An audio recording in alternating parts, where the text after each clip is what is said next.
E qual que, na sua opinião, qual é a decisão que ninguém gosta de tomar, mas que todo gestor precisa? Deixa eu formular minha resposta. A pior decisão é aquela que você tem que tomar de imediato, de última hora. Que você tem que decidir ali, tudo, o dia a dia tá atrelado nas urgências, né? Pagando as urgências, os incêndios que tem ali. Então, acho que a pior decisão é aquela que você toma na hora. E você tem que tomar, porque senão a pior decisão é aquela que não se toma, né? Então, você tem que tomar uma decisão ali, seja ela que vai errar ou vai errar menos, é você tomar a decisão, errou, corrige. Que seja essa uma das piores decisões que você tem que tomar.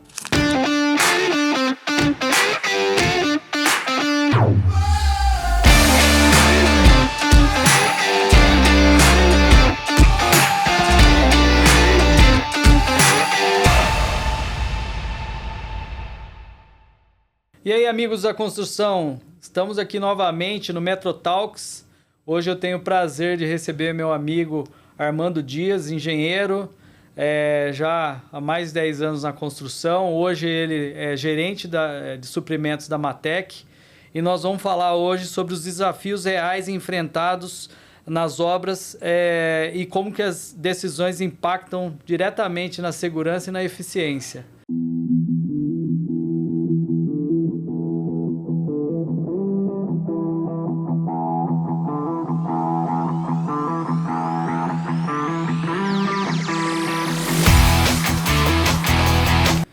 E aí, Armando, obrigado aí por você ter aceitado o nosso convite. É um prazer ter você aí com a gente, viu? Renato, obrigado você. Para mim é uma honra estar aqui, receber você, o convite. Obrigado mesmo.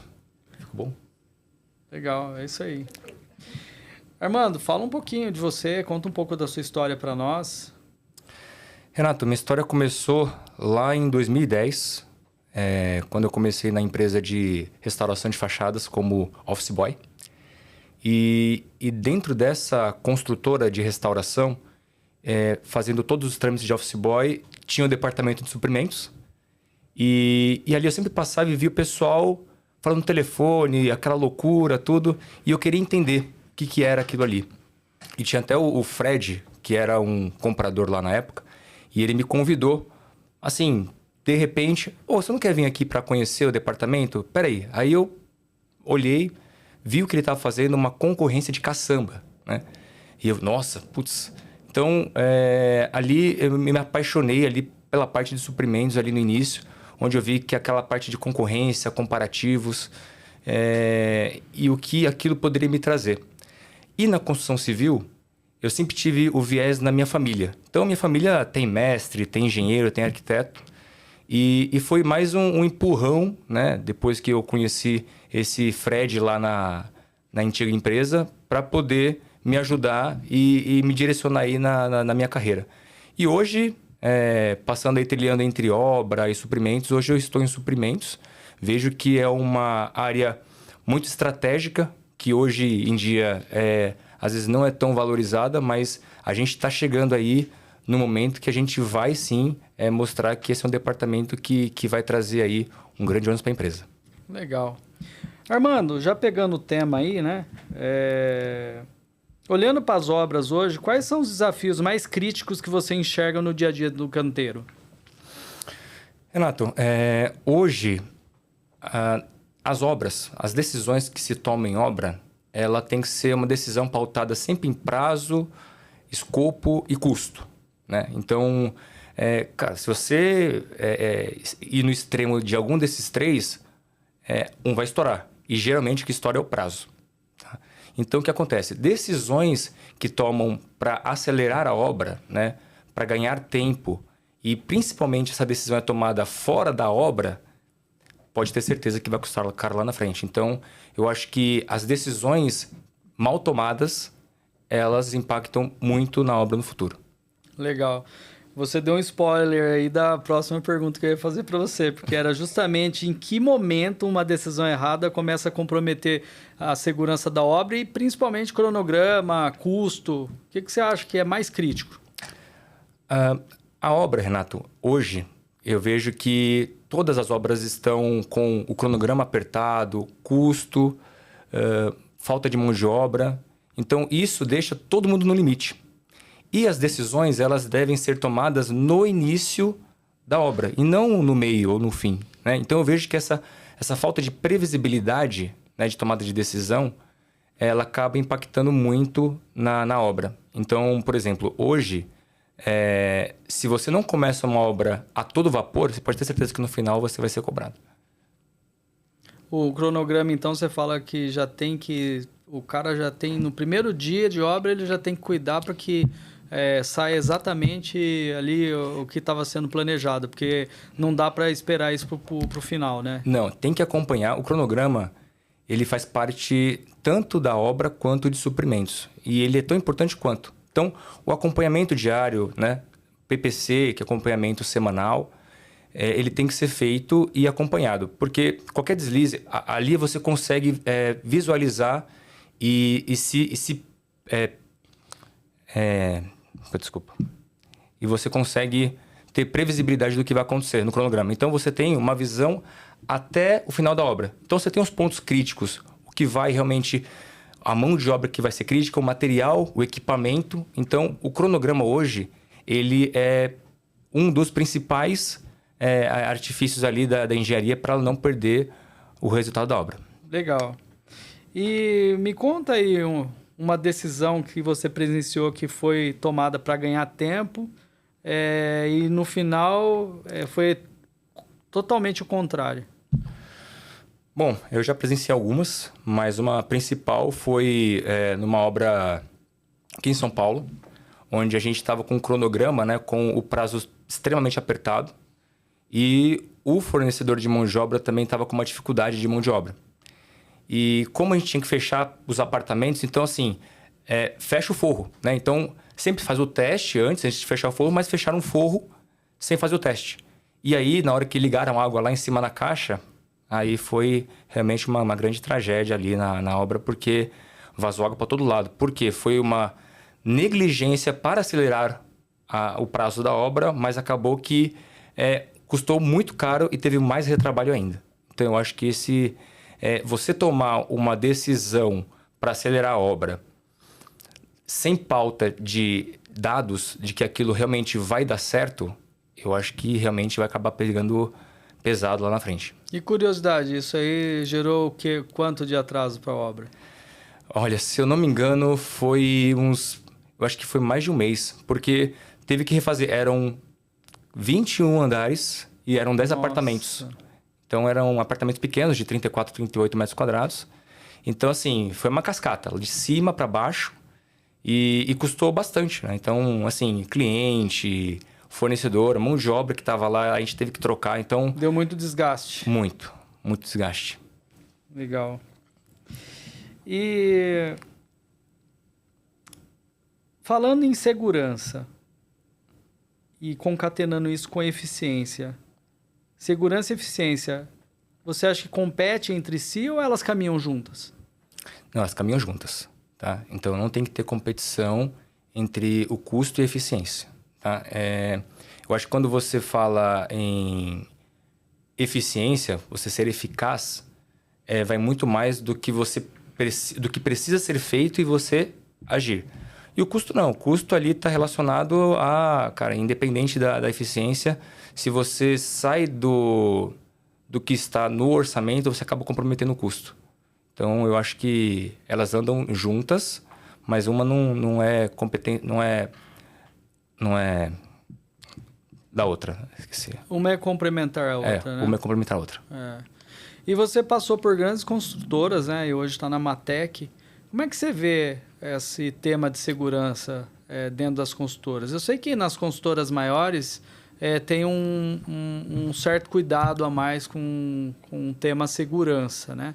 Mas na sua vivência, no geral, como você vê as construtoras, como que elas enxergam a segurança?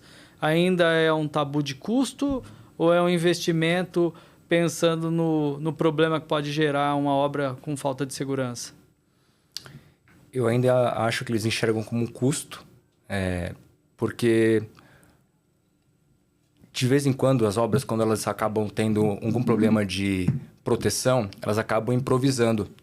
porque eles não querem gastar com a segurança. Então, o EPC, né, o SLQA, então eles acabam achando que isso é um custo que não deveria, que você conseguiria fazer um provisório ali e não teria problema. Então, eu acho que hoje isso é um custo, mas aos poucos está mudando. E a decisão disso é cultural da empresa, ela tem que vir de cima. Porque não adianta o canteiro ali de obra, né, o engenheiro ali querer que seja feita com o equipamento correto, se o diretor ele fala que não. Então tem que vir de cima essa decisão. A gente vê falar muito de ESG, né, hoje, né? E a gente sabe que tem pauta de muitos financiamentos, né, de grandes fundos que eles pedem na cláusula que a empresa tenha essa função, entre aspas, social, né? E a gente sabe que segurança dentro do canteiro de obras é fundamental para que você preserve vidas, né? Porque a pessoa consiga trabalhar com o mínimo de segurança, né, ter a gente já tem estudo até que a segurança aumenta a produtividade em obra, porque se o cara está se sentindo seguro, ele tem mais liberdade para executar a função dele, né?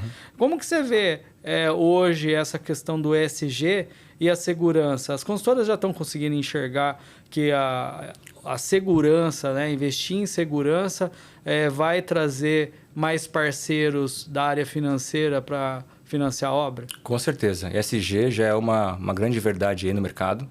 Então, quem não tiver com ESG aí na sua identidade, eu acho que já está começando a ficar fora de algumas concorrências. E o tema segurança, né, como o ESG, ele é muito importante para a obra.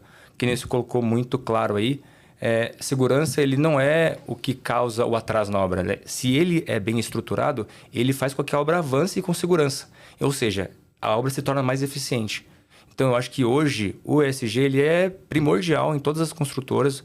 Lá na Matec a gente também já tem um braço de ESG e a gente acaba atuando também nessa parte de segurança. A gente leva muito a sério isso também, tá, Renato? Eu vou fazer uma pergunta para você, mais direta. O que você diria para o que você diria para quem ainda trata a segurança como custo e não como estratégia? Eu diria que ela está indo na contramão da boa construção, da boa engenharia. Porque ela não tem que ir na contramão, ela tem que ir em via de mão dupla, porque uma caminha do lado da outra, uma depende da outra. Então, eu acho que é isso. Qual é o desafio que todo mundo vê em obra, mas que quase ninguém quer assumir? Tem um ponto de inflexão aí? Renato, eu vejo que hoje, até colocando um pouco mais de pimenta aí, hoje a obra ela tem um cronograma, né, que a gente falou agora há pouco. E se a gente não seguir, se a obra não segue esse cronograma desde o início, ela vai sofrer lá no final. Então, assim, o maior desafio hoje é tomar as decisões difíceis no momento certo, né? Por quê? Se você deixa para tomar uma decisão depois, cara, já perde tempo, já foi um dia. E às vezes uma semana com o equipamento, na obra, tudo, cara, o custo é absurdo. Então, a decisão tomada no momento que seja difícil ou que seja no momento certo, tem que ser tomada, né?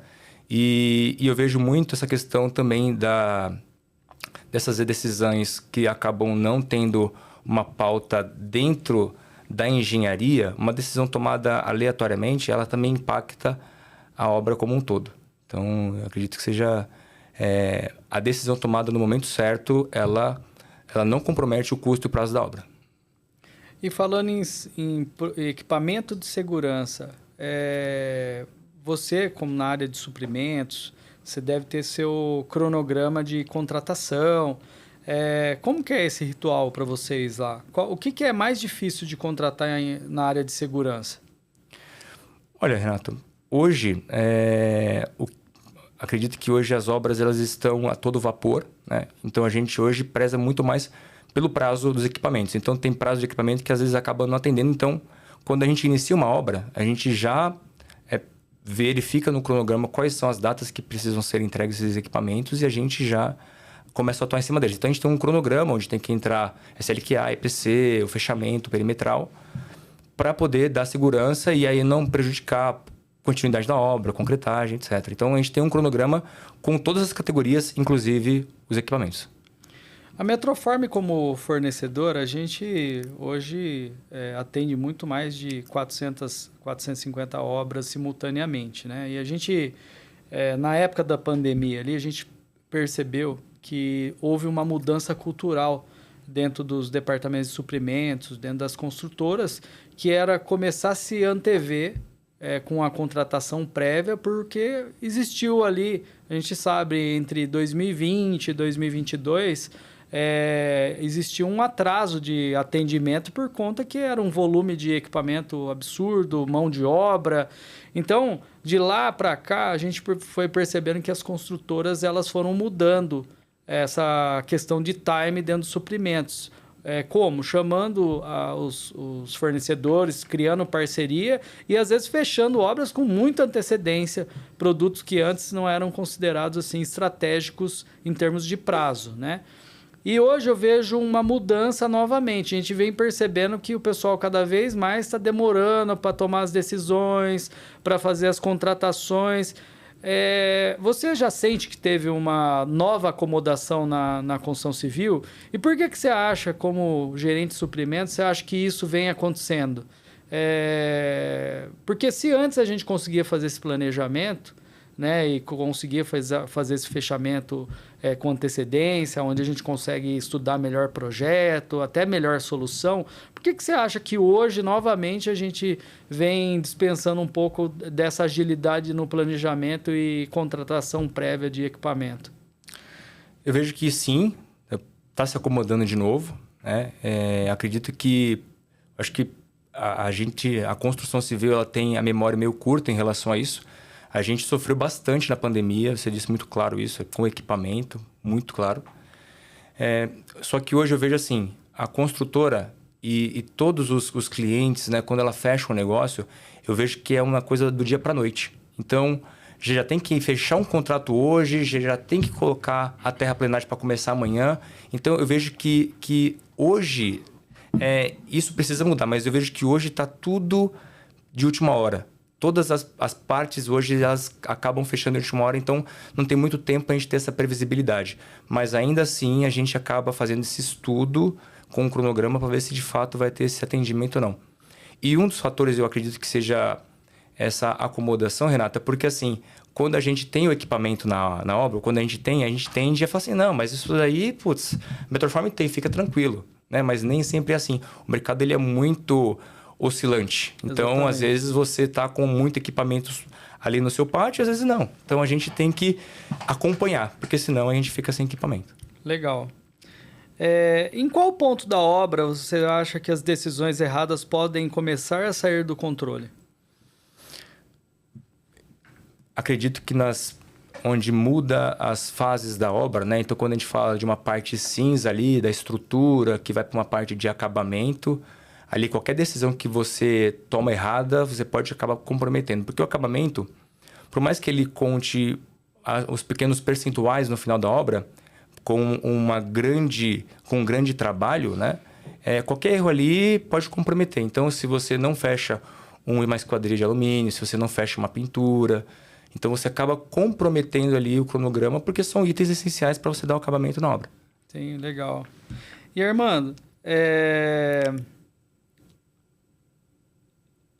você acha que, você acredita até com a sua experiência de suprimentos, você acredita que segurança falha mais por falta de recurso ou ela falta mais por falta de decisão?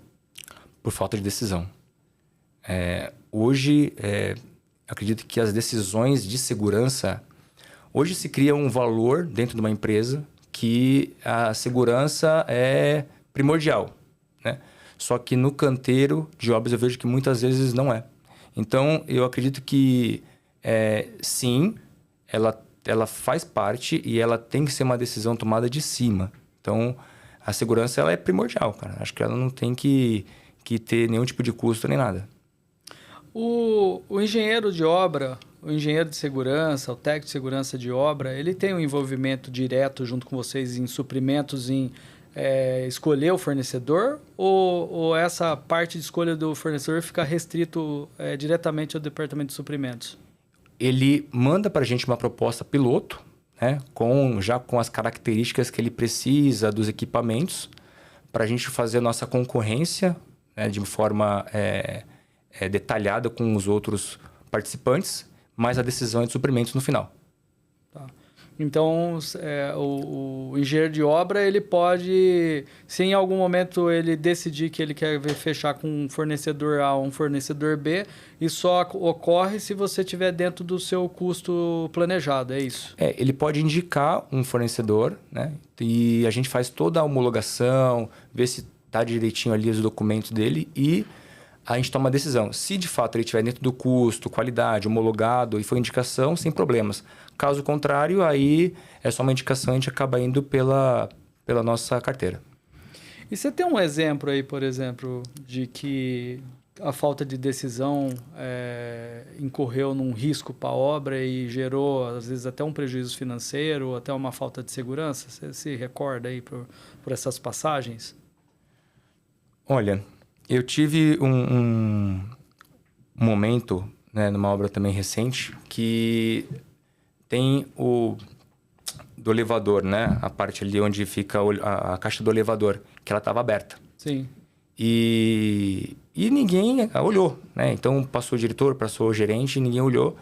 E tomou-se a decisão de ninguém olhar aquilo e fechar. E quase ocorreu um acidente, não foi nem uma questão de custo, quando um cara realmente estava ali no final da tarde, estava meio sonolento, acredito eu. E aí ele quase sofreu. Só como a caixa do elevador não estava tão alta, né? Então a queda que ele teve ali não foi...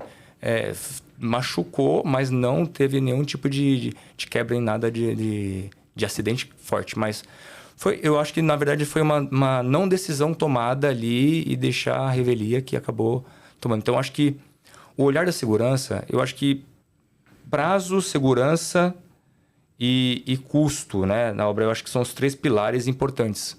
Então, de novo, né, você tem que olhar para os 3. Se você dosa um e não dosa o outro, um ali vai ser cobrado, né? E geralmente o que é cobrado é a segurança. Então, tem que olhar com esses 3 olhos quando você está na obra. Legal. E quando uma decisão é tomada de maneira errada, quem normalmente paga a conta no final? É sempre o pessoal da obra ali no campo, né? O pessoal que está aí na ponta acaba sendo prejudicado, tendo que ficar mais tarde, tendo que se refazer aí no final de semana, né? Então, acredito que uma decisão ela tem que ser tomada em conjunto com quem de fato está ali na obra, né? Mas quem de fato acaba realmente levando isso é o pessoal de campo que acaba tendo que se virar aí para poder resolver. Legal. E falando do lado financeiro, a gente sabe que toda obra ele tem um cronograma físico-financeiro, né? Uhum. Que o ideal é que ele siga o fluxo normal, né?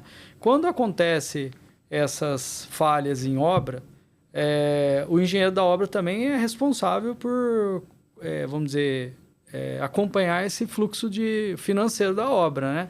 Quando acontecem esses erros, como que é a relação de suprimentos do engenheiro de obra e quem está ali responsável pela parte financeira? Como que é essa conversa de vocês? Porque aonde você, em algum momento, tem que remanejar recurso de um ponto para outro porque algo saiu errado ali ou foi tomada uma decisão errada. Quem que mais sofre? É o cara que está lá na ponta, o engenheiro? É você lá de suprimentos que em algum momento você vai ter que apertar o cinto em algum outro produto ou serviço? Ou é o cara do financeiro que tem que se virar? Como que é? Conta um pouquinho disso aí para nós. Bacana. Na verdade, para mim, são os três ali são os responsáveis, né? O engenheiro de campo, porque ele vai ter que se reportar, porque ele não viu isso antes. Então, quando você começa uma obra, você já tem o seu custo fechado do que você precisa contratar. Então, isso é feito um acompanhamento, que a gente chama de curva S, que você vai acompanhando ali o cronograma físico e financeiro da obra. Então, geralmente, acontece dela começar a se desprender, né? Vem uma dilatação ali e é ali onde é o ponto de clímax que precisa tomar cuidado para ela não subir muito. Então, é ali onde entra suprimentos para poder, de alguma forma, nas próximas contratações que virão, já conseguir uma maior saving para poder complementar e salvar esse custo que está começando a estourar. Na parte financeira, há uma cobrança enorme. Por quê? O financeiro está ali. Cara, preciso... tudo se paga, né? Então, o que você mede tem que pagar o que você fez. Então, o que você mede tem que pagar o que você fez. Então, tem que andar junto. Se tivesse descasamento financeiro, realmente ele acaba pegando pesado ali com a engenharia, porque eles vão cobrar, de fato, o engenheiro, o gerente que está ali na frente, que é o cara que tem que controlar tudo isso. Legal. E qual que, na sua opinião, qual é a decisão que ninguém gosta de tomar, mas que todo gestor precisa? Deixa eu formular minha resposta. A pior decisão é aquela que você tem que tomar de imediato, de última hora. Que você tem que decidir ali, tudo, o dia a dia tá atrelado nas urgências, né? Pagando as urgências, os incêndios que tem ali.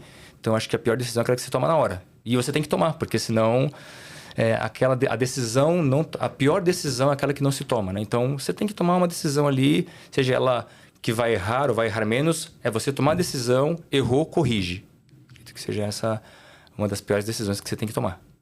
E os improvisos e decisões que vêm de última hora dentro do canteiro de obra, você acha que está relacionado a um planejamento prévio que não foi bem realizado? Ou você acredita que realmente obra, como muitos falam, são improvisos que acontecem todo dia, que é impossível você planejar que aquilo acontecesse? Renato, na minha experiência, no dia a dia de obra, sempre foi pegado de todo dia, né? Então, o incêndio, apagando incêndio, só que, de fato, não tem que ser assim, porque você tem um planejamento prévio, né? Então, eu acredito que se a gente seguisse esse planejamento, a gente teria ainda assim os incêndios, porque não tem como, acontece a obra, né? É dinâmico, sim, mas muito menos, bem menos. Então, o olhar para o cronograma, a gente de suprimentos acaba sempre pegando isso com os engenheiros da obra, né? Falei, pô, cara, mas você não viu isso antes, né? Por que você não... Então, olhar o cronograma, para mim, eu acho que é o essencial de uma obra para você se planejar. Porque ali você vê a questão de custo, hoje a mão de obra tá escassa, então você consegue prever qual tipo de serviço de mão de obra especializada que você precisa para a gente montar uma estratégia. Se vai contratar com algum fornecedor parceiro ou se vai contratar uma empresa que contrata uma mão de obra, então você já consegue, com o cronograma, ter essa previsibilidade. Legal. E você, como gestor à frente do departamento de suprimentos, conta um pouquinho para nós o seguinte, ó. A gente está falando de desafio aqui, estamos falando de segurança, estamos falando de eficiência em obra. Cada líder, né, de suprimentos, às vezes o cara tem um ritual diferente um do outro, tem a cultura organizacional da empresa também, que às vezes você entra numa empresa, a empresa já tem uma cultura ali de reuniões, de planejamento, mas no seu caso, como que você se organiza para iniciar o atendimento numa obra? Porque o departamento de suprimentos, você não trabalha com uma única obra, você tem várias obras, né? E cada obra, eu imagino, olhando como fornecedor, que cada obra tem uma particularidade diferente. Às vezes, uma obra que você acha que o gargalo é um fornecedor ou uma prestação de serviços X, acaba sendo outro por conta da topologia de obra e tal. Como é que você se organiza junto com a sua equipe, com cada obra, para definir o que é estratégico tomar decisão naquele momento, para não incorrer em um cronograma falho futuro? Bom, a gente se organiza toda segunda-feira. A gente tem um sistema ERP onde vem as solicitações de todas as obras. Então, na segunda-feira é o dia que a gente senta e organiza quais solicitações a gente vai atuar naquela semana. A gente tem um cronograma, planejamento de engenharia, que chama, né? Onde tem os suprimentos envolvidos. Então, ali a gente tem um SLA de cada contratação que a gente precisa fazer, com um prazo para fazer cotação, negociação e o prazo de mobilização do fornecedor. Então, na segunda-feira, exatamente isso. Nós temos, por exemplo, obras que são hospitalares. Então, o gargalo já é outro, né? Não é uma esquadria de alumínio, por exemplo, que nem numa obra residencial ou uma parte de equipamento de segurança. Já é outro item. Então, a gente tem que tomar esse cuidado. Por quê? Mas no cronograma ele já aparece qual que é o prazo crítico e a gente consegue atuar em cima. Então, é um planejamento que eu faço semanal com o time inteiro, né, para poder atuar nas obras. Faço também com os gestores de 15 em 15 minutos por cada obra. Então, eu organizo o que chegou para mim, alinho com os gestores da engenharia ali, o pessoal da obra. Ó, qual que é o dessa semana e qual que eu posso iniciar aqui para atender até X data. Ó, atua nesse. Então, a semana eu consigo me precaver se acontecer alguma coisa, alguma urgência também. Então, isso é uma questão mais de experiência com, vamos dizer assim, os tombos que a gente já levou, né? Então, cara, você vai precisar de alguma coisa, já olha para daqui 3 semanas. Então, o cara vai e me passa, daqui 3 semanas eu vou precisar disso. Então, eu consigo me planejar certinho fazendo essa reunião, tanto com os gestores da obra de 15 em 15 minutos por obra, como o meu time. Então, essa gestão a gente faz segunda-feira e aí tem dado certo, né? Pra gente poder tocar aí a vida de uma maneira mais tranquila. Legal. E qual a decisão dos suprimentos junto com obra que você acha que gera mais eficiência e produtividade? Pegando as experiências que você já teve em diversas construtoras, qual que é o ritual que você acredita que cria mais eficiência e produtividade quando suprimentos e engenheiro de campo tem ali uma boa parceria? Na equalização técnica. Então, o engenheiro ele monta o escopo, todo detalhado que ele precisa, quais são as considerações de... vai ter que considerar locação de equipamento, material, etc. E a gente solta a carta convite. Quando retorna as propostas, a gente faz com cada fornecedor, ou principalmente os 3 finalistas, uma reunião presencial de equalização técnica, onde a gente discute tudo. E ali eu acho que é muito eficiente, Renato. Por quê? Ali é onde você vê o que está fora e o que está dentro, que é muito importante. Porque não adianta depois você fechar um valor, fechei, está dentro do saving, mas eu esqueci que tinha que estar a alocação de equipamento dentro. Então, aí você vai voltar, vai gerar um retrabalho muito grande. Então, a participação do engenheiro na obra, para mim, é essencial, principalmente na equalização técnica. Essa participação é primordial. Legal. Eu até te perguntei isso porque é o que eu tinha comentado, né? A gente tem acesso a muitas consultoras, departamento de suprimentos, e a gente percebe que não existe uma receita de bolo nesse atendimento.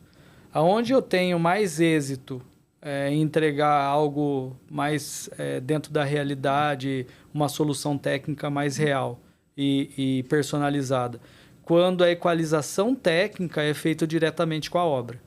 Então, quando o engenheiro lá nosso da Metroform começa a equalização técnica junto com o canteiro, e depois que ele resolve todos esses pontos técnicos, que muitas vezes a gente faz toda a equalização técnica e essa equalização vai para os meus concorrentes também, mas aí a gente está de comum acordo porque é o que todo mundo vai orçar.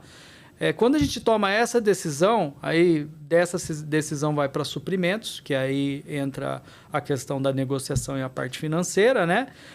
Mas nesse caso, a gente percebe que o risco de erro é muito pequeno. Agora, tem consultoras também que a gente atende que é ao contrário, a equalização técnica já vem pronta, e muitas vezes a gente acredita que aquilo não é o que vai resolver o problema da obra, mas nós somos obrigados a orçar porque foi uma equalização que já veio de suprimentos e que a gente não... Mesmo que eu for na obra discutir com o engenheiro de campo, ele não tem ação para mudar aquela equalização, não só para nós, mas para todos os fornecedores. Como você passou em várias construtoras, você chegou já a passar por isso? Construtoras que faziam com que os suprimentos fossem soberanos ali na hora de cotar e construtoras que não, deixa a equalização técnica com a obra e deixa os suprimentos gastar tempo só com a parte da negociação e com a parte financeira. Eu queria que você me falasse um pouco disso, porque eu acho que todo mundo tem curiosidade de saber. E que não é linear isso dentro das consultoras, né? Cada uma tem uma metodologia, né? E qual que você acha que é a mais... Eu queria que você comentasse e falasse qual que você acha que é a mais justa, né? Com certeza. Já passei, então não tem receita de bolo. Já vi diversas. Já vi que a obra realmente só manda a equalização, ela nem participa da equalização final e ela só fica sabendo quando o contrato já está assinado, né? Eu, particularmente, assim, eu sou da opinião anterior. Eu acho que tem que participar, sim. Eu acho que o escopo muito bem colocado aqui, quando é um escopo que... Escoramento, por exemplo, tá? Vamos colocar aqui. Sim. Não é uma equalização tão fácil de fazer, vamos colocar assim, né?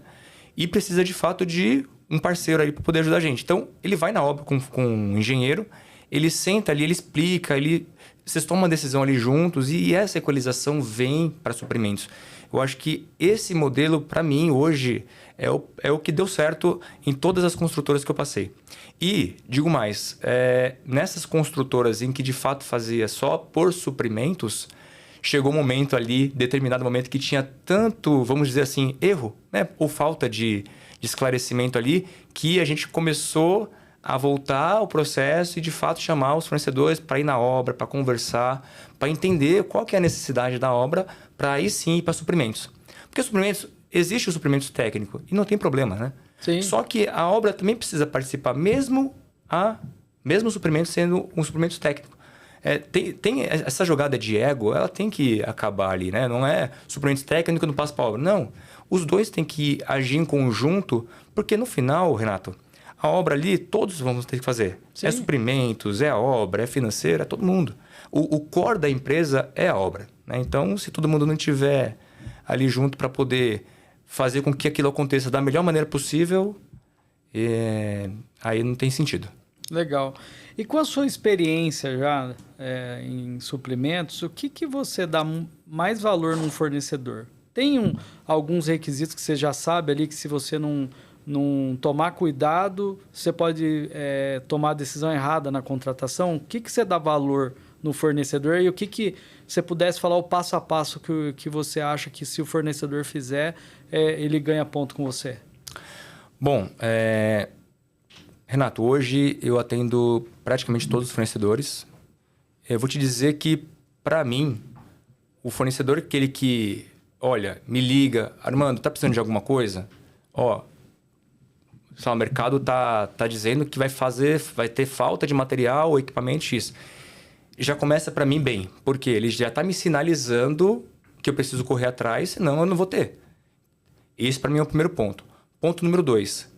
Aquele fornecedor que é independente, eu sempre tenho essa comunicação muito clara com todos os fornecedores. Principalmente aqueles que estão mais próximos aqui, que já levam com a gente já tem um tempo, né? Sim. Por exemplo, a gente fez uma concorrência e, de fato, a gente foi até ali o extremo, negociamos e não deu certo. Então, eu vou ali e falo, olha, cara, realmente não deu certo, por isso, aquilo. Esse retorno para o fornecedor, essa troca é muito importante. Então, é um segundo ponto que eu acho relevante. Porque aí tem fornecedor que, beleza, cara, ótimo, vamos para a próxima. Tem fornecedor que, Armando, não, tudo bem, então... E aí acaba sumindo do mapa, né?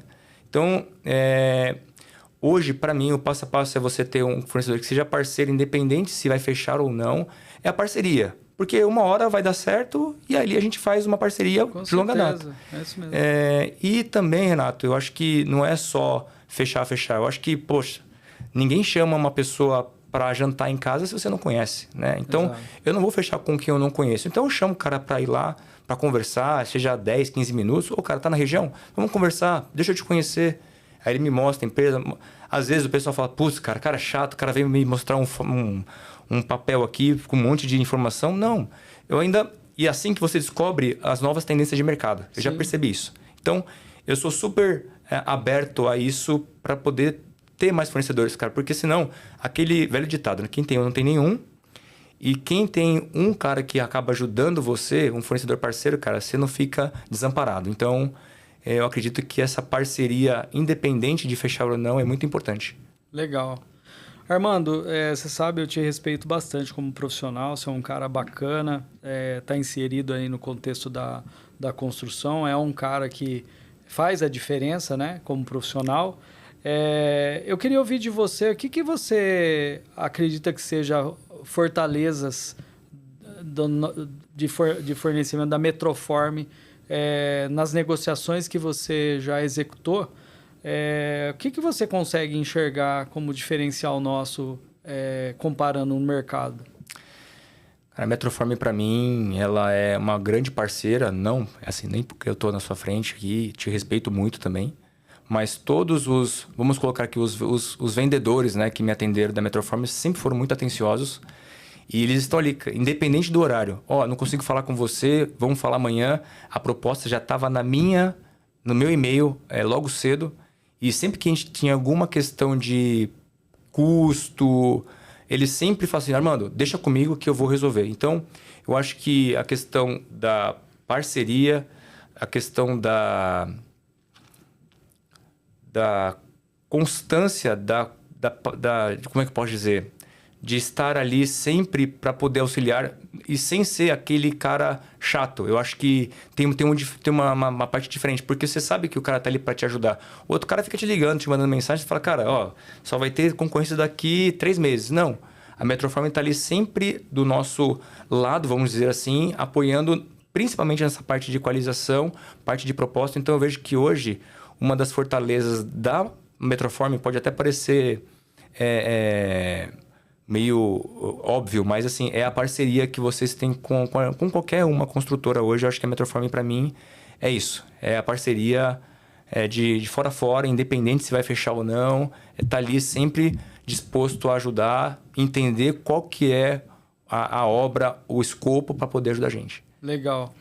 E quando você toma a decisão de contratação, eu imagino que você quer sempre busca um fornecedor que tenha o menor ruído da obra para suprimentos, né? Porque se você toda hora começa a receber reclamação do fornecedor, isso toma seu tempo também, né? E levando isso em consideração, às vezes que você optou por contratação nossa, como é que essa conversa da obra com você em relação à proteção coletiva? Olha, a obra, ela...